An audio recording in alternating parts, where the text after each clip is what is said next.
आज प्रबुद्ध समाज से ये प्रश्न है कि क्या संत श्री आशाराम जी बापू के साथ जो हो रहा है वो न्याययुक्त है? क्या ये किसी भी तरह से मानवीय है? मई 2021 कोविड-19 की दूसरी लहर चरम सीमा पर थी। तब कैपेसिटी से अधिक भरी हुई जेल कोविड इन्फेक्शन का हॉटस्पॉट बन चुकी थी। ऐसे में माननीय सुप्रीम कोर्ट ने दी थी ये हिदायत, जेल में बंद वयोवृद्ध और अस्वस्थ कैदियों को तुरंत रिहा कर दिया जाए। लेकिन कई बीमारियों से जूझते हुए 85 वर्षीय संत श्री आशाराम जी बापू को जमानत नहीं दी गई। परिणाम स्वरूप वे सीरियस कोविड-19 से ग्रस्त हुए। हमेशा आयुर्वेदिक उपचार लेने वाले बापूजी को कोविड प्रोटोकॉल के अनुसार भारी एलोपैथिक दवाओं के स्ट्रॉन्ग डोजेस दिए गए, जिसके दुष्परिणाम स्वरूप उनकी आंतों में छाले पड़ गए, जिनसे रक्तस्राव होने के कारण उनका हीमोग्लोबिन गिरकर 3.7 पर पहुंच गया।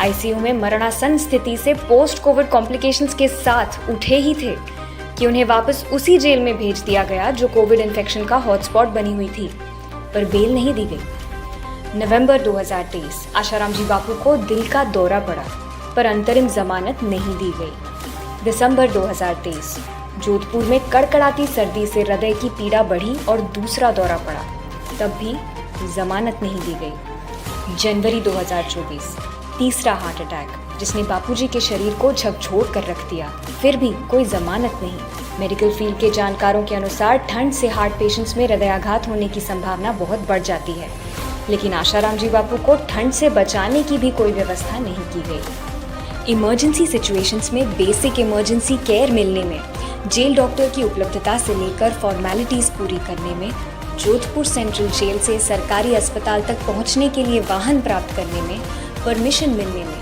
अस्पताल पहुंचकर उपचार मिलने में कई घंटों की कानूनी प्रक्रिया से गुजरना पड़ता है, और जो चिकित्सा मिलती है वो बापूजी के माफिक नहीं होती, जिससे कई गंभीर साइड इफेक्ट्स होते हैं, जैसे आंतों से भारी मात्रा में रक्तस्राव और बार बार जानलेवा स्थिति उत्पन्न हुई है।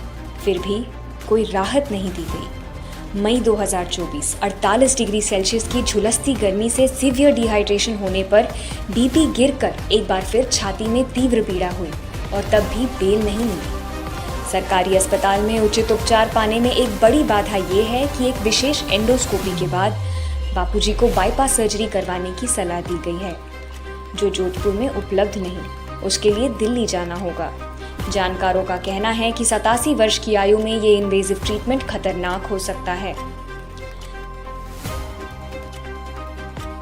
87 वर्ष की उम्र, लड़खड़ाता स्वास्थ्य, बेसिक इमरजेंसी केयर मिलने में घंटों का विलंब, जोधपुर का एक्सट्रीम वेदर, अनुकूल उपचार का अभाव, इन सब से स्थिति अत्यधिक गंभीर होती जा रही है। 12 वर्षों से जेल में बंद संत श्री आशाराम जी बापू को एक दिन की भी बेल नहीं दी गई है। उनका केस आज भी हाई कोर्ट में विचाराधीन है। आज प्रबुद्ध समाज से ये प्रश्न है कि क्या संत श्री आशाराम जी बापू के साथ जो हो रहा है वो न्याययुक्त है? क्या ये किसी भी तरह से मानवीय है? आज प्रबुद्ध समाज से ये प्रश्न है कि क्या संत श्री आशाराम जी बापू के साथ जो हो रहा है वो न्याययुक्त है? क्या ये किसी भी तरह से मानवीय है? भारत के प्रतिष्ठित राजनीतिज्ञ और सुप्रीम कोर्ट के एडवोकेट और हार्वर्ड यूनिवर्सिटी के लेक्चरर डॉक्टर सुब्रमण्यम स्वामी भी कह रहे हैं कि भारत की आजादी के बाद ऐसा फेक केस, ऐसा बकवास केस मैंने अपनी जिंदगी में नहीं देखा। उन्होंने तो साफ साफ कहा है कि भारत का प्रधानमंत्री और गृह मंत्री बापूजी को फंसाने में लिप्त है। वो उसको जेल में डालने वाले दो लोग हैं, एक है नरेंद्र मोदी, दूसरा है अमित शाह।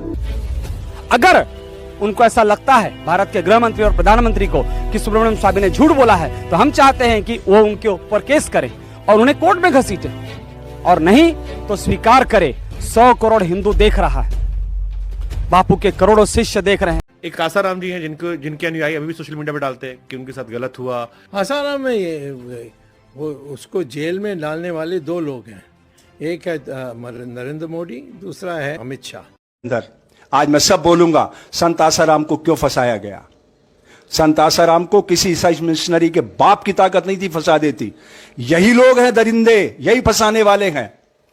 पूरा प्लानिंग के साथ संत आसाराम जी को फंसाया गया है। जीरो पे रिपोर्ट दिल्ली में हुई, कमला नगर में, वो एक आरएसएस से जुड़े हुए व्यक्ति की बेटी है, छत्तीसगढ़ में पढ़ती थी। पूरा नियोजित षड्यंत्र के तहत फंसाया नरेंद्र भाई और अमित भाई ने मिल करके, क्योंकि बापूजी उनके खिलाफ अहमदाबाद में बोलने लग गए थे।